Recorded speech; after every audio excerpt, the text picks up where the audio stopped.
Assalamualaikum warahmatullahi wabarakatuh. Saya Firman Hadifatur Rizky dengan NIM 2002311001600 dari kelas Ekonomi Pembangunan C. Kali ini saya akan membahas tentang pemikiran aliran Keynes dan Neo-Keynes. Keynesianisme atau ekonomi ala Keynes atau teori Keynes adalah suatu teori ekonomi yang didasarkan pada ide ekonom Inggris abad ke-20, John Maynard Keynes. Teori ini mempromosikan suatu ekonomi campuran di mana baik negara maupun sektor swasta memegang peranan penting. Kebangkitan ekonomi Keynesianisme menandai berakhirnya ekonomi laissez-faire, suatu teori ekonomi yang berdasarkan pada keyakinan bahwa pasar dan sektor swasta dapat berjalan sendiri tanpa campur tangan negara. Teori ini menyatakan bahwa tren ekonomi makro dapat mempengaruhi perilaku individu, ekonomi mikro. Berbeda dengan teori ekonomi klasik yang menyatakan bahwa proses ekonomi didasari oleh pengembangan output potensial. Keynes menekankan pentingnya permintaan agregat sebagai faktor utama penggerak perekonomian, terutama dalam perekonomian yang sedang lesu. Ia berpendapat bahwa kebijakan pemerintah dapat digunakan untuk meningkatkan permintaan pada level makro, untuk mengurangi pengangguran dan deflasi. Jika pemerintah meningkatkan pengeluarannya, uang yang beredar di masyarakat akan bertambah sehingga masyarakat akan terdorong untuk berbelanja dan meningkatkan permintaannya, sehingga permintaan agregat bertambah. Selain itu, tabungan juga akan meningkat sehingga dapat digunakan sebagai modal investasi, dan kondisi perekonomian akan kembali ke tingkat normal.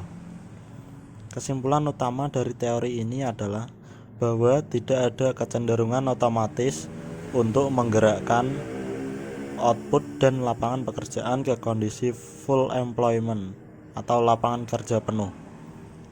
Kesimpulan ini bertentangan dengan prinsip ekonomi klasik seperti ekonomi supply side yang menganjurkan untuk tidak menambah peredaran uang di masyarakat untuk menjaga titik keseimbangan di titik yang ideal.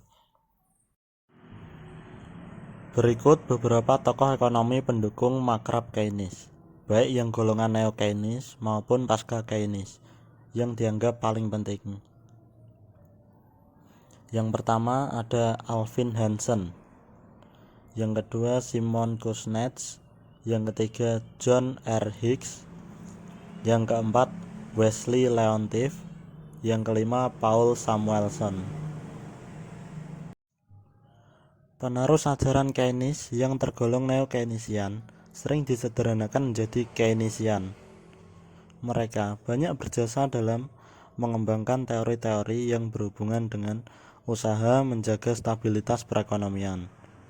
Teori-teori tersebut menerangkan dan mengantisipasi fluktuasi ekonomi, business cycle, dan teori-teori yang berhubungan dengan pertumbuhan dan pendapatan. Pandangan-pandangan mereka disebut Keynesian karena teori-teori mereka diturunkan dari teori determinasi pendapatan Keynes.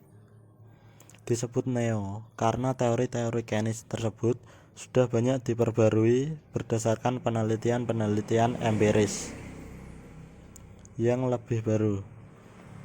Kelompok kedua yang disebut pasca Keynesian atau post Keynesian adalah sekumpulan ahli ekonomi. Sekumpulan ahli itu menyatakan berbagai pandangan tentang ekonomi makro modern. Pemikiran-pemikiran ekonomi mereka berakar dari pemikiran-pemikiran Keynes, namun sudah berkembang lebih jauh.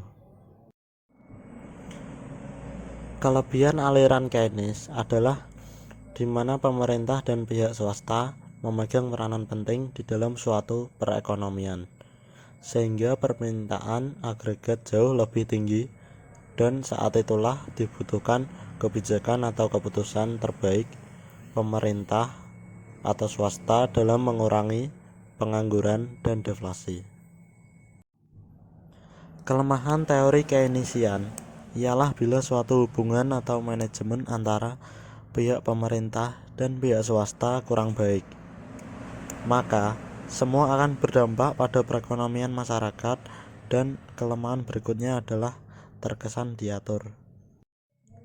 Demikian yang dapat saya sampaikan. Mohon maaf bila ada salah kata. Wassalamualaikum warahmatullahi wabarakatuh.